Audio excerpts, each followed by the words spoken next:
What is We good, like, people? We are live. We are in the football dugout. It is Thursday, so you know what that means. It's the Q&A session. So we have with us today, we're missing one soldier. Have Hope can't be here. I know that's a disappointment to a lot of you guys. A lot of you will be cheering, some of you will be crying, but it is what it is. We are joined by, of course, Javern. We are awaiting Neeks. Neeks likes to make a fashionably late entrance as always. But we have a special guest. We have the man himself, Latimus Prime, in the building. How are you doing, Prime? Yeah, I'm good. I'm good. Thank you. Appreciate for having me on. And yeah, I mean, I'm a big fan. I watch. So I'm bad at intros. Yeah, let's just do this. Sorry. Before we get into it, obviously, we have the Amazon code that is going to pop up in any of our videos. We don't know where it is. We don't know when it is. The only man who knows is Javern himself. So make sure you watch all the videos. If you see the Amazon code pop up on your screen, then obviously use that code and you can get yourself some nice Amazon gifts. Of course, Valentine's is coming up, so it could be very, very useful. The other thing as well, we are here to help you guys, men especially, shave your balls. Manscaped, use our code TFD and you get 20% off plus free shipping within the UK. And it's very, very important that you shave your balls. Look after your balls, because if you don't, no one else will. Valentine's, as I said, is coming up. If you've got yourself a lady friend or a male friend, whichever you prefer, don't want to go into that meeting with hairy balls. It's not a good look. Look after your balls. Not only do you have the trimmer, you also have, as Javern's going to model for us, you have the ball toner and the testicle deodorant. I'm going to be technical with it. Testicle deodorant. Keep you smelling good, keep you looking good, keep you feeling good. Let's do 2021 as we should. Let's all take care of our balls. All right, so we got the Q&A coming up. Javern, hit the intro, bro.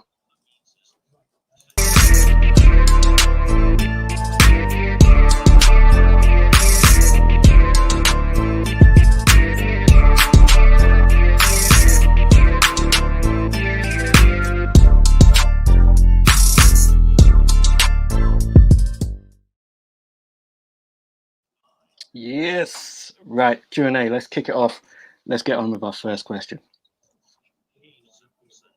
Here we go. So this is from Ahmed, or Ahmad, whichever you prefer.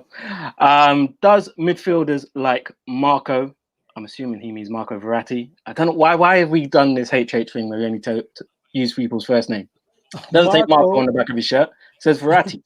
Midfielders like Verratti, De Jong, Kimmich, and Gundogan, etc., get underappreciated considering the amount of immense impact that they have. We'll let the guest go first on this one. Prime, what do you think of this question, man? Well, De Jong is what that's first. Say again. I don't rate De Jong really. Gundogan, I think he can do a job, but he's overrated. I love Verratti. I think Verratti's one of the best midfielders in the world. Same with Kimmich.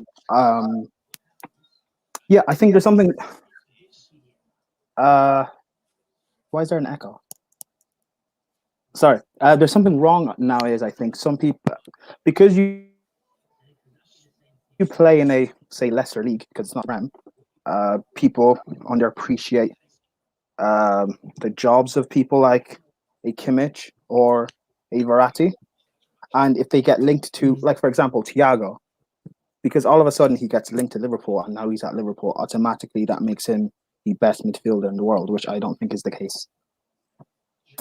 Wow. Okay. Wow. You think Gundogan's overrated? Really? No. I don't understand that. No. I like Gundogan, and he does a job, and which I respect and I appreciate that. I think a few years ago he was definitely disrespected, but I think when people try to bring him into the brackets of like KDB, I think that's overrating him a bit. But yeah. That's fair. But you know, I think I understand where he's coming from in this question, because sometimes I think midfielders in this kind of mold where they're not necessarily the ones who are going to be on the end of moves all the times. They might not get enough assists because they're the ones who do the pre-assists.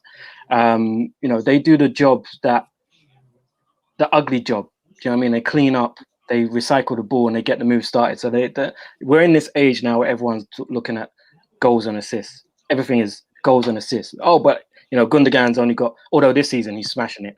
Do you know what I mean? But before it might have been, but he only scored 4 goals that season. But that's not what he's in the team to do. He's in the team to do a completely different job, which allows the likes of De Bruyne, Sterling, Jesus, Mahrez, whoever, to do their job. So I think especially for me, I said this on the Bundesliga show yesterday. For me, Kimmich, pound for pound, is probably the best player in the world. Pound for pound, in terms of what he can do at various different positions on the pitch, and he does them at a high level. You put him right back, he's one of the best right backs in the world. Defensive midfielder, one of the best defensive midfielders in the world. Centre mid, one of the best centre mids in the world. There's not many players that can do that. Javern, what are your thoughts on this question? Does midfielders like Marco de Jong get underappreciated? Out of all of these, the person who I think gets underappreciated is Gundogan. I think that's how you pronounce his name. I think he's the one that gets very underappreciated because I never hear a lot about him. No one speaks of him a lot, so I would say him. Kimmich, I think people rate him highly. Some people don't, but I think he's definitely rated. Verratti, a lot of people rate him. Some so much, it's unbelievable that they start to call him by his first name. Yeah, the others are rated. I heard them talking about a lot. I think out of all these people here, it's just Gundogan. He's very underappreciated. I've seen a lot of people talk about him of recent. Well, not a lot, but I've seen like Yannicka talk about him a lot, and just point out the things that a lot of people are missing about him, especially this season so far. So for me, I think he, out of all of this list, is probably underappreciated. Just before we go on to the next question, I'm just going to bring up this super chat. Yasir Saeed, thank you very much for the super chat. Finally, I sent a super chat. Yeah, finally we got to 1K. So, you guys made this happen. Much love for Devo, of course. I wish more Arsenal fans were like him. I do too. Javern really is that dude, my guy Prime. Much love. Much love to you, Yasir Saeed. People know who I am. Yeah, man, of course. Do you know what I mean? Prime, you're loved, bro. You're loved. Yeah, people watch these things, So thank you for that, Yasir Saeed. That's a lovely super chat. And I am that dude. As is Javern. Let's go on to the next question. Just before we move on to that one here, thank you, True City fan. You sent a super chat, but it's the one where I don't think you can send messages on it. So just shout out to True City fan for that also. HH, unfortunately, ain't gonna make it today. He has stuff that he has to deal with work. And Neeks, he also can't make it again today. He's recently had a death in the family, as he said on Twitter. So he messaged me just a moment ago saying he won't be able to make it. So all the people that are saying Leaks, he's late. He's not late. He just can't make it today. So our next question from Tom's, I think it was Tom's 333. Yeah, good memory. What is your definition of world class, and how many players do you think are? I'm going to start this one off. For me, and I think this is where people just throw around the term world class too often. World class, you have to decide. I think everyone has a different definition of it, but it has to be either the top 5 at their position, or top 10, or even top 3. But you can't have 15 world-class strikers. Do you know what I mean? For me, a position like a striker, if you're world-class, you have to be within the top 10 of that position. So if I would say a world-class player is someone who's in the top 10 of their position. So for me, someone you could say Harry Kane's world-class, that's fine. Lewandowski's world-class, Suarez, Benzema. But when you start going down and down and down, once you get past 10, they can't be world-class. It doesn't really make sense. Yep. Yeah. Some people would say top 5. And that's fine. I agree with that as well. But I think it's very hard to beat, top 5. But I give you that. If you said that to me, I wouldn't argue against that. What about you guys? Definition of world class and how? Well, boy, my definition of world class has got me in trouble many and many times because certain man don't make it in there, and then everyone's like, "Rah, how are you even a Chelsea fan?" So for me, world class is consistency. Have to be consistent. You can't be really good one season, then fall off, and then be okay, then be missing, then be really, really good, then force moves. Nah. Are you talking about Paul Pogba? I think you're talking about Hazard. Paul Pogba. I'm just saying it. For me, my definition, you have to be consistent. You got to do it season after season after season. That for me is world class. You have to be producing it. You have to be good. You don't even have to be good on the eye, to be fair. As long as you're doing your job consistently, that is world class. And against obviously big teams as well. Like when you shine against the small clubs, and you do enough against the bigger clubs in the harder games.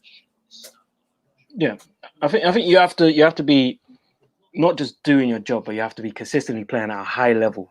Like with no matter what team you're playing against or what moment you're in the season. If it's a big game, you have to turn up. Small games, turn up. You have to be consistently good against everybody. Listen, and for me, that's what makes you world class. What's it? Erhan saying Johnny Evans is world class. Apparently, no, that's not what I said. Do not try and twist what I'm saying. But I mean, good try. Johnny Evans is one of the best defenders in the league the past few seasons. But anyway, world class. Yeah, it's top 5 or top 3 in your position. I think the term of world class changes from era to era. Like, for example, people say Van Dijk is world class because he's the best defender, but because we're in a bad era of centre backs, I do not agree with it. The same of, I think we're also in a bad era of strikers, so that it's tough to actually judge and say. I think, yeah, Javern's right with consistency along with talent, but how do you measure world class? Is it over one season? Is it over 2 or 3? If I was world class 3 years ago, does that mean I am world class now? If my level, no, but that's where your consistency comes in. That's where your consistency comes in. There are some people who would still argue that, okay, for example, there are people, the United fans, who would fight and defend that Pogba is world class, but he's not consistent with it. There are Chelsea fans who would say Kante is still world class, but I think his performances has dipped over the past year or 2.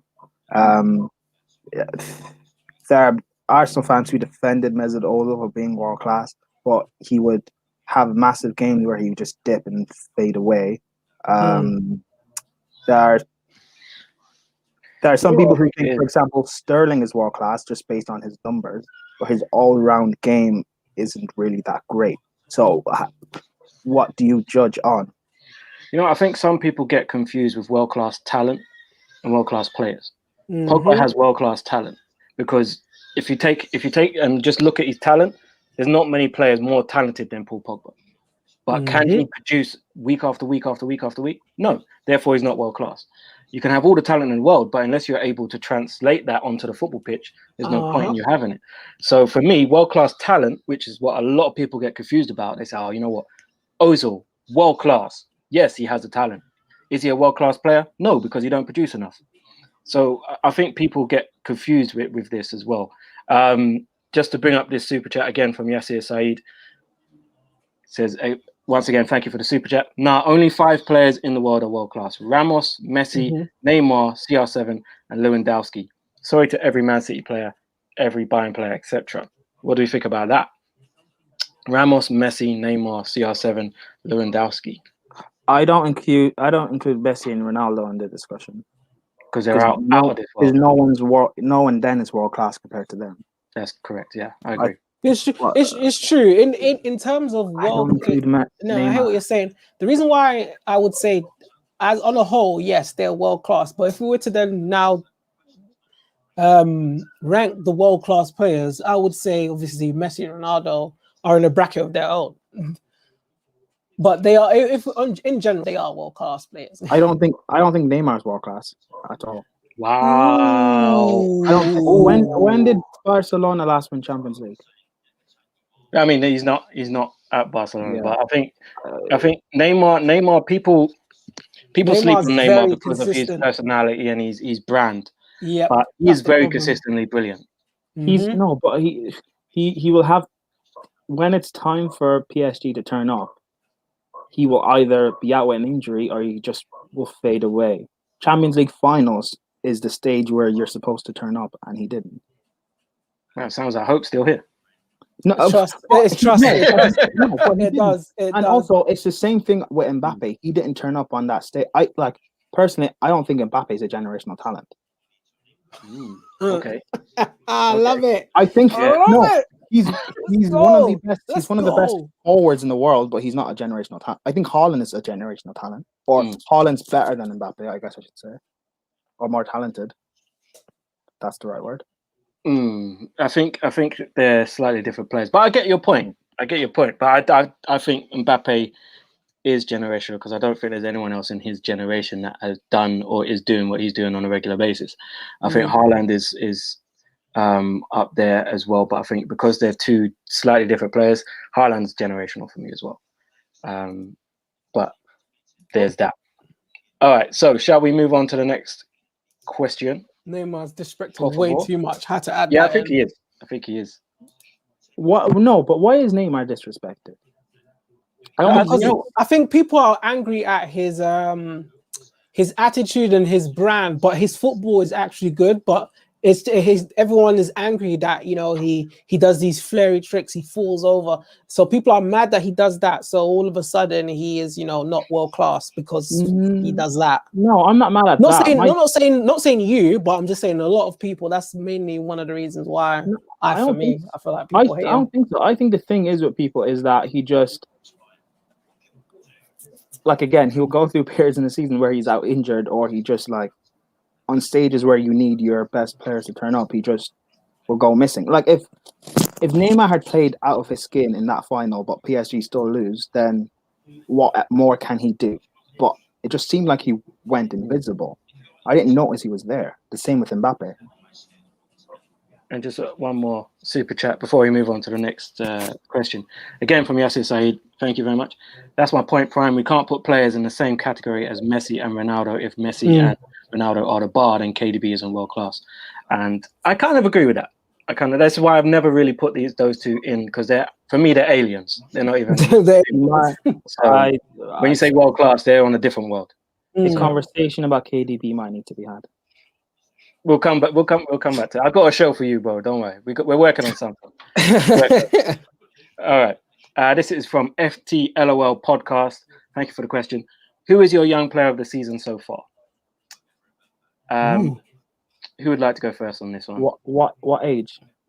I would say young player for me. I don't like the way they do it in the Premier League, where it's under 20, 24, whatever it is. That's stupid. For me, it's 21 and under. So I'm going to say 21 and under.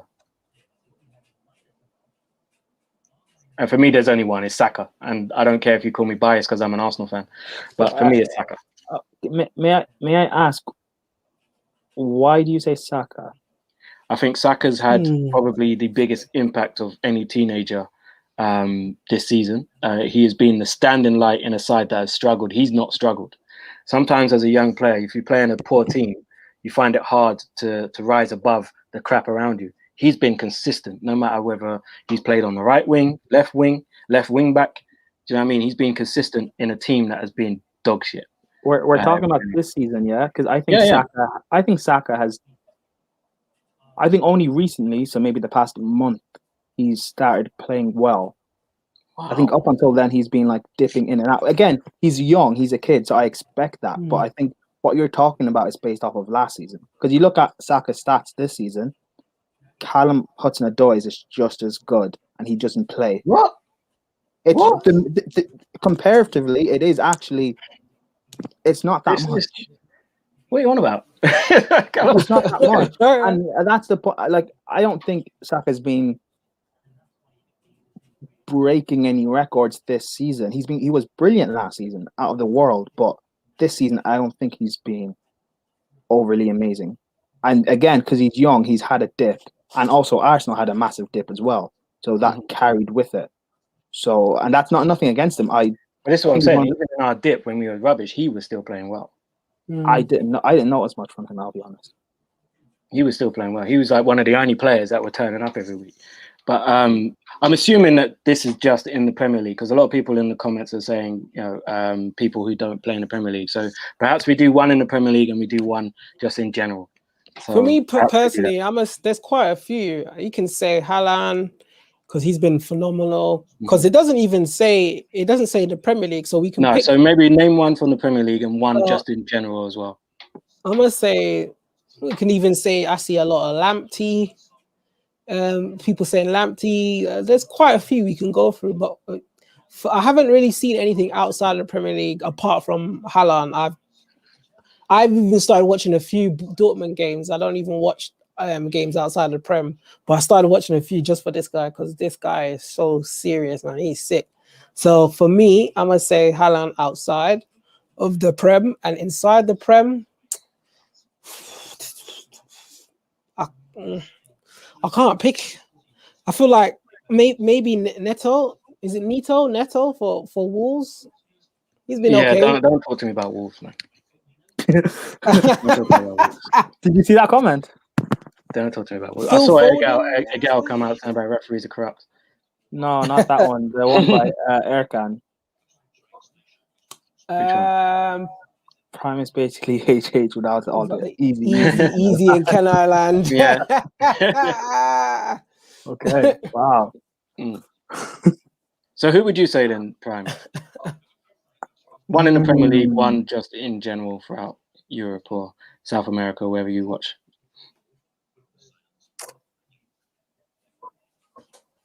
In the Prem, Aaron Wan-Bissaka. Outside, Aaron Wan-Bissaka. What? Does he not make the cutoff? Yeah. Wait. He's been the best young player this season. I don't think many of the young players this season have been overly impressive. You're right. I agree with you on that one. I agree with you on that comment, but Wan-Bissaka, I'm not too sure. Foden hasn't. Wan-Bissaka is 23, actually. Yeah. Yeah. But Foden doesn't do the way people talk about Foden. What I watch and what I see does not match up. Wow. I just think because he plays in a brilliant Man City team, but like if he was starting week in, week out for Arsenal, I don't think he'd have the same impact. That's because, he probably would. It would make us a lot better. I don't think so. Okay. What about just in general European football? It'd be too easy to say Haaland. For me, if we actually stick to the Premier League, because it's very hard when you say 21. But for me, if we have to say, Ruben Diaz? That guy has been phenomenal. Yeah, but he's 23. No, but he's just young. also, can we talk about Harvey Barnes as well? He's 23 as well. Yeah.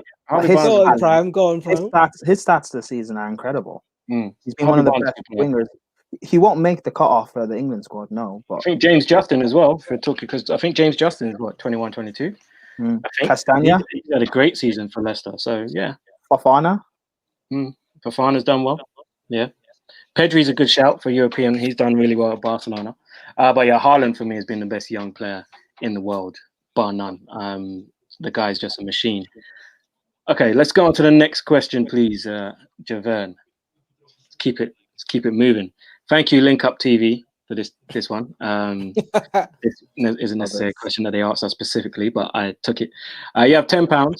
Pick your attacking three. So the options are, I'll start with a £2 bracket, if I can see that. I think that's Eden Hazard. Is that Hazard? It's Hazard. That's disrespectful. Hazard, Kane, Aguero, Torres, very respectful. Van Nistelrooy. That is so disrespectful.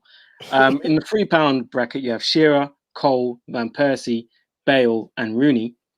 £5 will get you Thierry Henry, Cristiano Ronaldo, Mohamed Salah, Luis Suarez, or Didier Drogba. How in the Ras is Drogba in £5? And never mind. Because he's clutching it. But and you got Aguero and Kane in £2. That's so disrespectful, man. Yeah, Kane's better than Aguero. Right, so choose your attacking three. So I will have.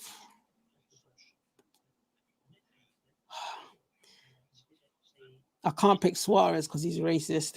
So So this is them in their prime, yeah? Let's just pick them in their prime. And he was a racist in his prime, so I can't pick him either way. So I'm going to pick... Oh, it's between Henry or Ronaldo. Golly, that's rough. All right, I'm picking Henry. £3. Bale. And £2. I need that striker, so I'm going to pick Aguero. Is that Aguero? Yeah. Yeah, Aguero, yeah. Prime, I'll let you go next because I can't. You know, I'm having to come to terms with saying something I really don't want to say. I think it's quite easy. Out of the £5, wait, I'm assuming this is all Premier League form, yeah? I'm guessing any of them at their prime. Yeah, any of them in their prime. But even if it is Premier League form, £5 Drogba, £3. Oh my gosh, £2 Hazard. Oh my days! Who was a £3? £3 was Bale. £2 Hazard. So you'd have Bale and Hazard on the wings with Drogba. Okay. Oh my god. that front three is good enough to win anything. Yeah, the only thing I'm debating with Drogba about is Ronaldo. I don't need Henry. My days, this guy. Because I've got Bale and Hazard. I don't need Henry. It's only Ronaldo that's the big debating factor. But because, yeah. I don't even know what to say. Out of those 5 strikers, those 5 players that are in the £5 bracket, you went for Drogba. You got Cristiano Ronaldo there, you got Henry, and you've gone for Drogba. I don't understand. I can't make sense of what you're saying. Like Jay said, Suarez is a racist. Salah's overrated. What? Oh my days! And I'd have Ronaldo. I've never in my life would I think I'd miss have hope. I'd have Ronaldo over Henry, but again, Ronaldo's a winger, and I need a striker. So Drogba. Well, okay, for me, he said I missed have hope. yeah, dude. For me, it's so funny. It doesn't matter week after week, whether HH is here or not. There's always agendas. Madness. For me, my struggle was: do I put in Henry or Cristiano Ronaldo? That was my struggle. Honestly, if it's them in their prime, then Ronaldo is going to go in. So it's going to be Ronaldo. Probably going to go with. Ronaldo, Rooney. I'll go with Rooney. Okay. I'm gonna go Ronaldo, Rooney because them two had a partnership already. They were banging. They were like banging up teams already, so they know each other. So I'm gonna Ronaldo, Rooney, and then my last one I don't know. It's probably gonna go with Kane because, man, Kane or Aguero. It's definitely Aguero, man. Kane. But I think Kane will wait, Devo, who was your £5 and £3? £5 was Cristiano Ronaldo. My £3 was Rooney. So I'm just trying. Probably if I have Kane, it will offer me a bit more flexibility in the front three because Kane can drop deep. He can drift wide. Yeah. Rooney can interchange with him. Ronaldo can interchange. I'll go with Kane. That's going to be my 3. Golly. Jeez Louise. And that's kind of why I picked Drogba because he can be a target man. He can hold, but he can also ping back defenders. He can carry the line up by himself and bring Bale, Hazard into play. You see, this list is so messed up though. It's not.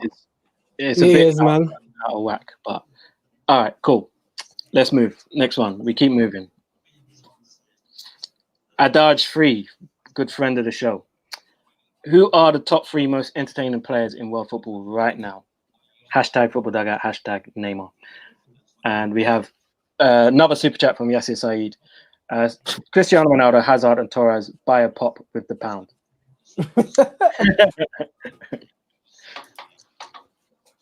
Right. So who are the top 3 most entertaining players in world football right now? It depends on what you find entertaining. in terms I of like what that you put hashtag Neymar in there. yeah. And Yeah. entertaining, does that mean funny or Neymar is enjoyment? very entertaining. I think like someone you see on the football pitch and you enjoy what they do. They're a bit of a showman on the pitch. All Black, Ramos, Alfonso Davis. Neymar. All Blacks are entertaining. Are you a defense? Do you like defenders? Are you a defensive type? I like defensive. Well, not defensive football. I appreciate the art of defending. Yeah. All right. What do I like to watch? I know I like to watch Neymar. Neymar for sure is definitely up there. I used to like watching Hazard, but now there's nothing to watch. Jay, you're a hater, man. Wait, what? Tell me Isn't. what is there to watch? What is? He's just been on the hospital bed, injury. So what am I watching? Tell me. I don't know what you're into, but some people just watch his back off. Well, right now there's nothing interesting Yeah. to watch from Hazard, so I'll have to take him out. So it's just gonna be Neymar.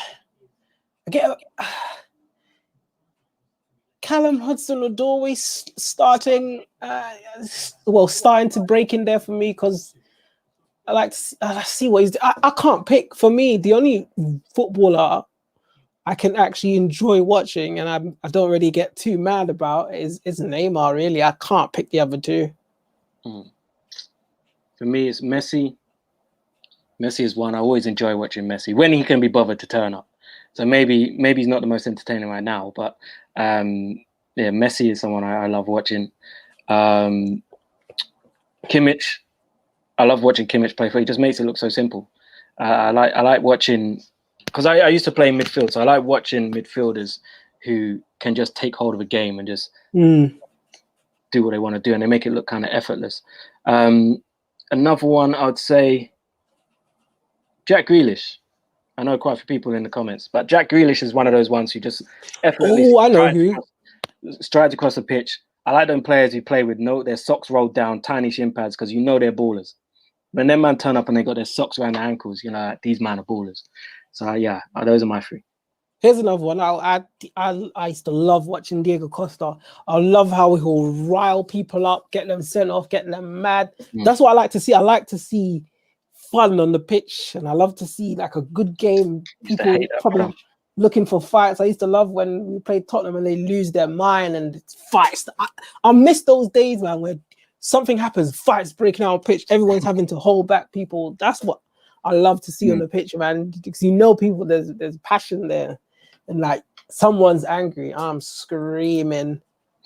Messi, Lingard, and Martial. Martial. Come on. Martial is dead food, man. Nah, I mean he's a good player, but entertaining. I think he's more frustrating than anything else. He should be a lot better than he is.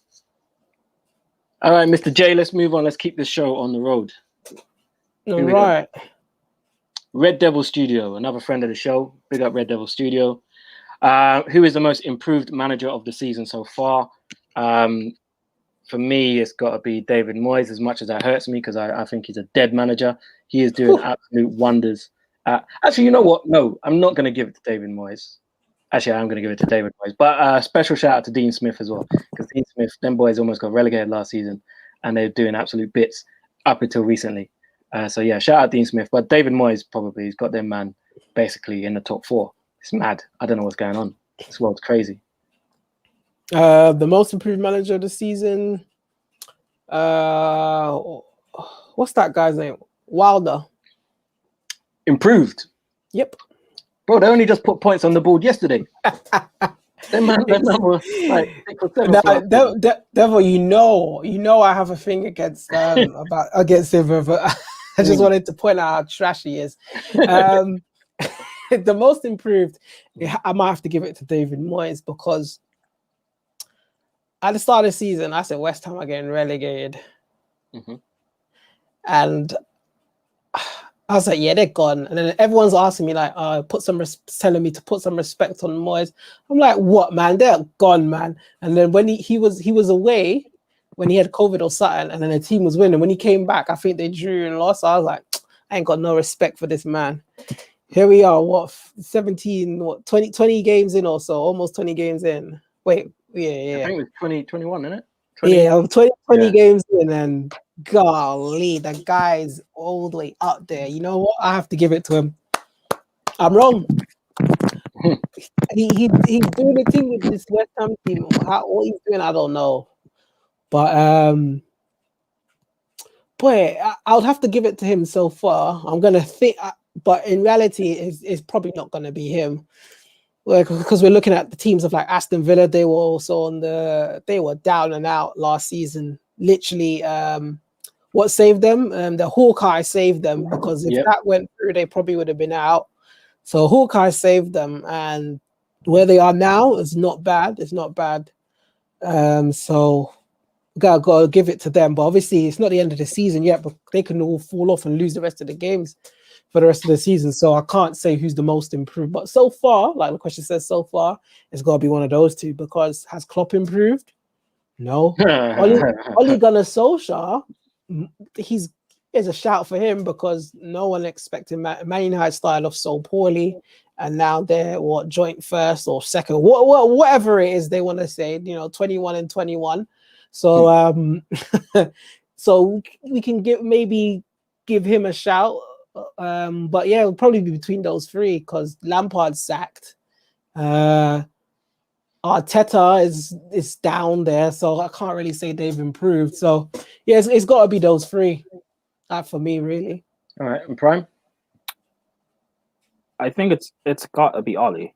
Clear of everyone in the league. The way they've been performing this season, the way they've been performing in the past calendar year, they've been one of the best teams in the Premier League. He's been one of the best managers in the Premier League this season. I think United will go on to win the league. They should anyway. Sorry. Why should they win the league? What? I think Ollie's been borderline world class this season as a manager. No, wait, sorry. I'll give you that, but why should they win the league over Man City? Oh, I think they will. I think they will win. The fact the league is so weird this season, they could actually win it. Yeah. Wait, are you saying they could win it, or are you saying they are going to win it? I think they will win it. Yes. Okay. Now I just need to make sure that, because when I cut this video up, I need to make sure you said it. Okay, you're the one. So when I title it. Don't worry, Jermaine doesn't want to look like the only guy. Can I just say, keep this in the clip, yeah? It probably won't stay in, because you're gonna. If Liverpool don't win the league this season, this will be the worst ever defense of a Premier League title. Second worst. That's probably another. It was the second worst. Chelsea. No, you know why? No. You know why? That's wrong. Because that Chelsea team was not claimed to be the best Premier League team of all time. Yeah, but you finished 10th. You don't win the league and then finish 10th. No. Tell me that's not the worst. Come on, Devo, you know what that doesn't You matter? like to laugh at Liverpool, but let's be serious. But Devo, that team was not claimed to be the best Premier League team of all time. That's embarrassing, but it's not compared to what Liverpool are doing right now. I love it. I think it is. It's the world's best manager. Finished 10th. Okay, and Klopp, and they're saying this is the world's best manager with the world's best Klopp's never said that. The world's best defense. Klopp's never said that. But he's missing all of them people. They're all injured. I don't think your injuries don't matter, because as a manager, you should still navigate your way through it. Injuries doesn't matter to me. But he's still in the title race. So I mean, we'll see. But I said if they don't win it. Yeah, but if they finish second, doesn't matter. Let's move on. Next question. Oh my goodness gracious me! Next question. It's from Sammy #Perez out. Real Madrid fan. Why aren't Atlético getting the credit they deserve? It seems everyone is thinking they are top because of a poor Barca and Madrid, but they are on course for 100 points. It's a good question. First of all, I hate Atletico. I don't hate Atletico Madrid. I hate Diego Simeone. This guy gets no stick, and he gets nothing. And he plays the same style as Mourinho, and the Atletico team gets no stick at all for it. But when Mourinho does it, he's done, he's finished. That type of football don't work anymore. There's a reason why he only has one La Liga in how many years? Right now, Barcelona and Real Madrid are out of form, which is why, and obviously the next best team after them is Atlético, which is why they are where they are now. Look how bad Real Madrid and Barcelona have been. Yes, they are about 10 points behind them, but they're still second and third. So it just goes to show you in that league, those three other teams and everyone else under there is just a bit. So it's clear that they're just, and oh man, listen. You know what, Diego Simeone don't get a stick, and you pointed out he's only won La Liga thing, but he had no right to win that La Liga. When you look at the money and the players that are turnover at Barcelona and Real Madrid compared to Atletico Madrid, he had no right to win that league. He had no right to get to Champions League finals. Do you know what I mean? The job that he's done there, I doubt many other managers. This is the thing. This is the thing. He's Mourinho, gone there. Mourinho was. No, but the thing is, Simeone made that team, and he's kept that team competitive on a shoestring budget compared to what Barcelona did. Whereas compared to what Devo. No, listen to what I'm saying. Compared to what Barcelona and Madrid have done, it's a shoestring budget. Trust me. No one spent more money than Barcelona and Madrid over the time that Diego Simeone's been there. Whereas Mourinho was spending the most money and playing that Diego Simeone. You're bringing in the money. You're bringing money into it. Money has nothing to do with it because the players. Okay, hold on. The players that Atletico Madrid have are good players. The players that Mourinho buying are good players. It's just that Mourinho buys them, so everyone's looking at the money parts of it. But if you look at if you put in world-class attackers and making them defensive, man was playing players at left wing back who were attackers. No, what are you talking about? Look at Atletico Madrid. They're very, very defensive. Yes, they got Griezmann there. Players. They got Griezmann ain't a defensive player. He wasn't playing defensive. No, but I'm just trying to tell you, they still have attacking players there. They bought Thomas Lemar. He ain't defensive, and he's playing very well at left wing back at the moment. But this is the point that I'm trying. This is the point that I'm trying to make. Simeone plays very defensive football. Same to what he will play defensive against. He will play defensive against Eibar. He will play defensive against anyone. Have you watched Atletico this season? Oh, Devo. They're not playing defensive this season. He's changed the whole way that they play this season. I don't believe that nonsense. I don't believe that nonsense. Diego Simeone, he didn't change the way he played it this season. This has been like a 2-year process to do. That's what I'm saying. Last season they looked bad. Listen, process or not, yeah, I hear what you're saying, but the problem is, yeah, he needs to get the stick, and he is being muddy cuddled, and he doesn't get the stick, and he should, because the team is good enough. So, but why, when that team sits back and defends, no one says, oh, Atletico's this, that. Mourinho does it. It's a barrage, hate everywhere. But their team, you tell me Atletico's team is poor. They're not. They should not be sitting back. That's what everyone keeps saying. You should, sitting back football and all of that is dead. No one should play that. It's dinosaur. It's old. But Atletico play that type of football, but no one says anything about it. But no one. And I think that's Simeone's fault. And I don't believe. No, but you know what people say that about Mourinho? I'll tell you why people say that about Mourinho. Because he was the first one to complain about that type of football. It's Mourinho who created the term park the bus when teams would defend against him. So then when he started to adopt that philosophy himself, people were like, but wait, weren't you complaining when Bolton and them man were coming to your stadium and parking the bus? You complained that they were you created that term, park the bus. So how is it now you can use that when it suits you, but before you're cussing? That's why people have a problem with Mourinho, because he contradicts himself. That's why. But yeah, Prime. Listen, I don't know. Sorry, I was just reading the comments there. But for me personally, I think that he should get the same stick as Mourinho does, because that team is very, very good. And no one could tell me anything else. I think he's underperforming in it, and that's that.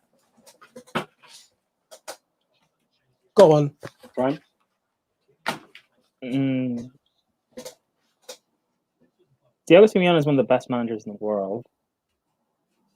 I think this past 3-4 year period, Barca and Real Madrid have been quite poor. Even though during that time, Real have still won Champions Leagues, but in general, their league form has been quite poor. Atletico Madrid should have won at least 2 La Ligas in that time. But they can't. Didn't. But they should. Exactly the point that I'm saying. They should. The team is just as good.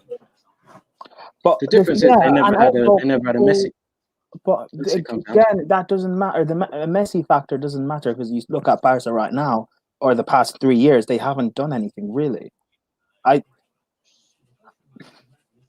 Exactly. It's hypocritical because people complain about Mourinho and how he plays, but he does it better than Simeone.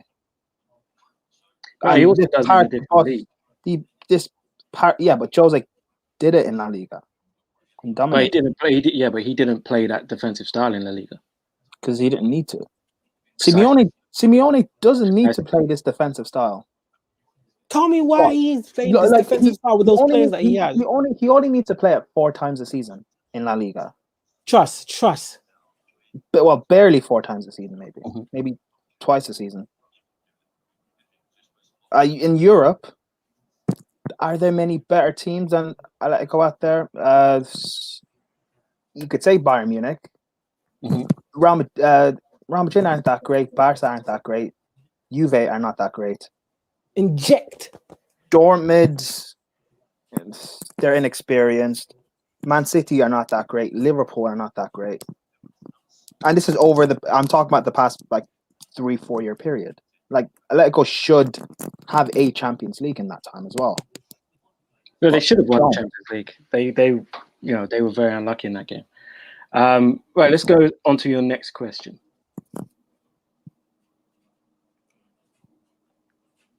Yasir Saeed, this guy's full of questions today.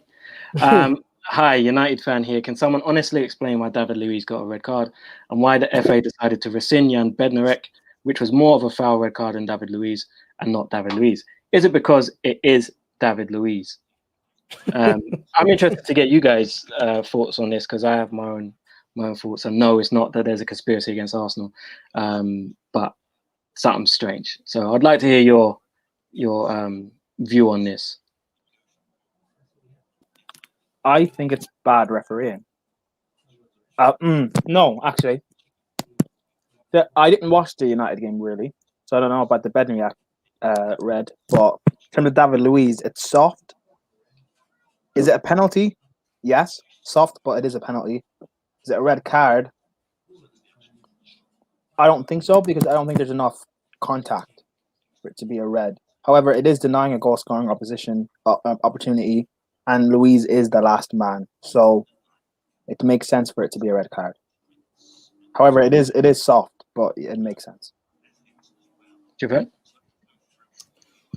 I can't. I don't understand. In all honesty, I didn't see the Bednarek one. I only saw the David Luiz one, which for me was so soft because there was hardly any. But the rules are the rules, innit? But I just didn't see anything in it for it to be a red. I've seen worse, and no reds or even yellows get given. So I think it's a bit peak for David Luiz. It's a bit peak for him, but I couldn't. In all honesty, I couldn't explain it to you. I couldn't. For me personally, I think the refs are just declining. They're just getting worse, and I think the refs on the pitch should just only be an eyepiece and let the people up in VAR run the games, so people can actually sit down and make a decision together. Because one man clearly can't make decisions anymore. Because I've seen some horrendous stuff. Yeah. Because for me, that David Luiz one, I don't get it. Maybe a yellow. I don't know. Yeah. Yeah, I think it's because it's David Luiz. I think that's why they've given. He's got previous, and they kind of, it's in their mind. They may not do it consciously, but subconsciously they're like, "Oh, it's David Luiz. He's done that before." Blah blah blah. But the way that I understand the rule, firstly, there was a rule change not too long ago. I'm not sure if they've changed it again since, but about triple punishment, where if a defender commits a foul and he's the last man, and it gives a penalty, it's just a yellow card because they've already been punished with the penalty. Because they don't want to be like a double negative. You shouldn't give it. It was called the triple. You mean Do you mean double? Do you mean double jeopardy? Yeah. So you're not. Yeah, You're that's supposed to give the penalty and the yellow card. That's enough of a punishment. Yeah. The second thing is I'm hearing this about if he would have made an attempt to take the ball and missed, it would have been given as a yellow rather than a red because he was made an attempt to get the ball. But because he didn't make an attempt to get the ball, he was given as a red. But where I don't understand is that he didn't make an attempt to do anything. All he was trying to do was run back to the line, and Willian Jose's foot flicked up and hit David Luiz on the knee, and then he fell over because his foot hit David Luiz's knee. So for me, if that's contact, now, any time a striker makes contact with a defender in the box, it should be given as a penalty because that's exactly what happened there. The striker made contact with the defender. So now Harry Kane and people like that who are very clever and like to make, do all these clever little fouls and thing, he's going to look at that and think, all I need to do now is put my foot against the defender when he's running near me and go down. That's a penalty because it's going to be the exact same situation as there because that's what happened. Willian's foot hit David Luiz. He felt the contact and went down. It wasn't the other way around. It wasn't Luiz hit Willian Jose. So I think it's a very dangerous precedent for the FA. And I think the reason why they haven't overturned it is because they're cowards. Basically, the Bednarek one had no real repercussions on the result. Southampton were getting battered already. So they can overturn that because it didn't really affect the result.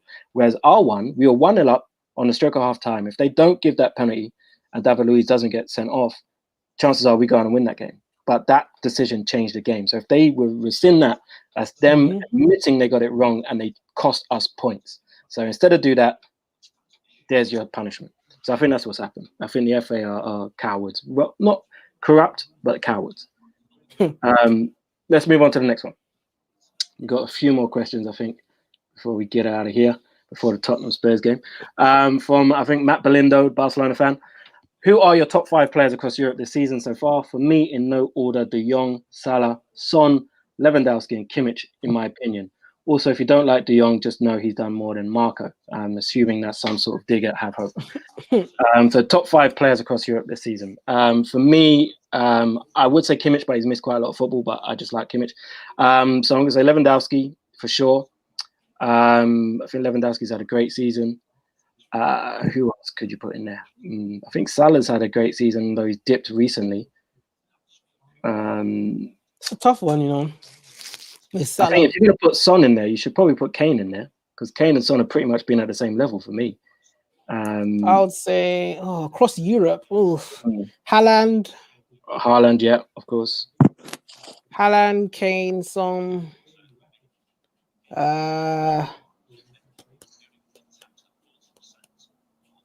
I'd say, I'd say, and this is just a left field. Grealish. Grealish has been great. He has been great. But I'm going to say Andre Silva from Frankfurt because that boy is banging in goals for fun. It's like a ridiculous. Portugal are going to be ridiculous at these Euros, by the way. So, yeah, I'm going to say Kimmich, Lewandowski, Muller. And I have to put in Bruno Fernandes. Oh, Luis Suarez. Aside. Luis Suarez being top as well. Prime. Top 5 players. Be ready to hear Harvey Barnes. Top 5 players in Europe this season. Kane, Son, Haaland, Rashford, Oblak. Okay. I can agree with those. Let's move on to the next one.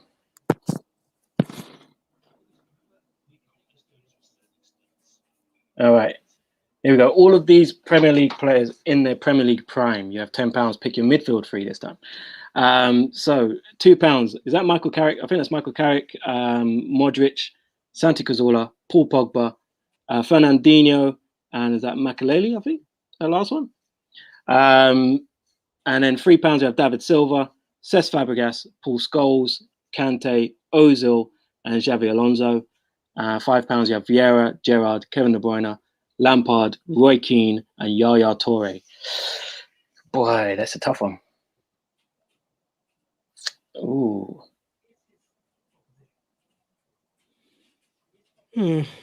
I'm going to go Fernandinho from the £2 bracket. Fernandinho, Cesc Fabregas. And you know what? I might go Yaya from the £5, you know, because I think he would probably suit the other two best. But then I can't leave out my boy Vieira. Fabregas, Fernandinho, and Yaya. That's what For me, it would have to be. From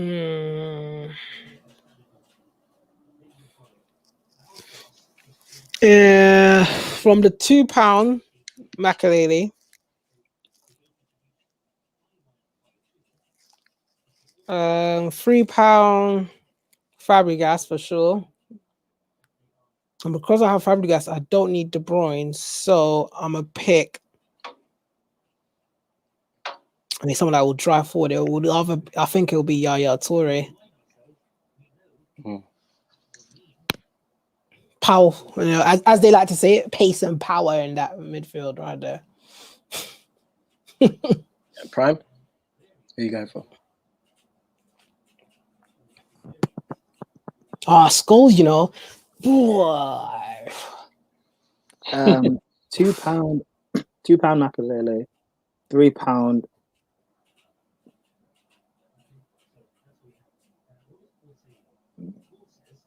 Again, it's just Premier League. Yeah, in the Premier League. In Scholes, £5 Lampard. Okay.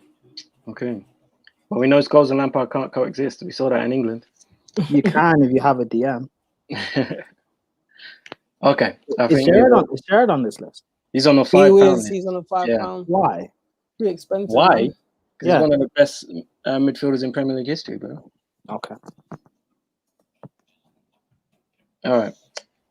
Next, I think is our last question. The next one, or is that our last question? Next one is. Yep, it is the last one. Yeah, here we go. Before we head off for the Rainmaker 08 says, do you think that Mourinho should go into international management after Spurs? His pragmatic style of play is no longer suited to the Premier League or Europe in large, but Atletico Madrid, whose success is purely circumstantial. Is it any wonder that most of the top teams are going attack? Javern. I think he should go to if he does leave Spurs. I guess it is international left for him, because I don't think after Spurs he will get a big job. So I think this will be it for him. I think this is his last club football job in Europe anyway. So yeah, man. Let's see. What was it? Europe, Bar, Atlético 6. Is it one the? Okay. Yeah, I would say international football after this. In all honesty. Prime.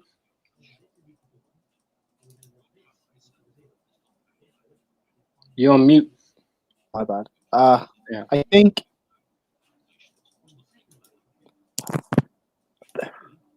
at the top level, in terms of winning a title or a Champions League, is he done?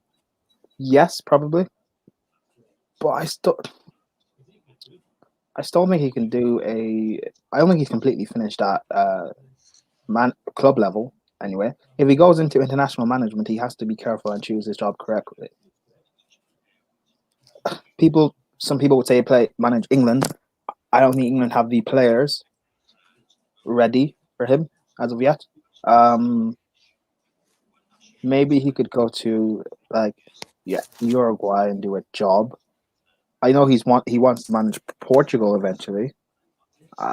So I think international management would be the next step for him, but not as of yet. I think there's still more he could, or there's still a bit more he can do at club level. I mean, he could after this go back to Italy and go to Juve, because they seriously need a rejuvenation. I think that'll be a good fit actually. Mourinho back in Italy, but yeah, I think after Spurs he may be looking at international management. I don't know if Portugal's the right job for him, but they have got a very talented set of players at the moment, so it'd be a good chance for him to be successful. But yeah, that's it for us. I know the game's about to start, and I know you guys are Chelsea boys, so you probably want to watch that. I have no care in the world about that game. But anyway, before we go, let's just say Manscape. Remember, 20% off plus free UK shipping with the code TFD. Shave your balls, look after your balls. The other thing I'd like to say as well is on Sunday we are doing a Super Bowl watch along, which is in association with the London Olympians, the UK's premier NFL, well not NFL, American football side.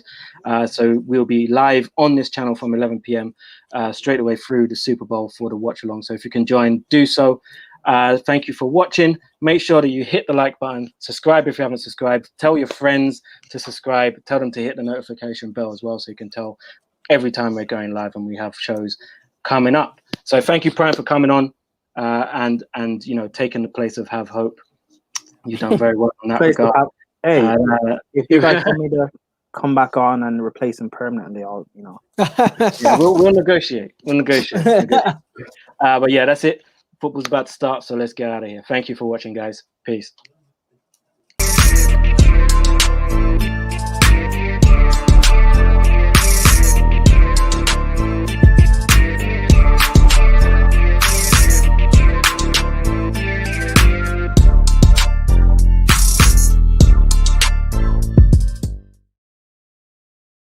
Let's go shave my balls, man.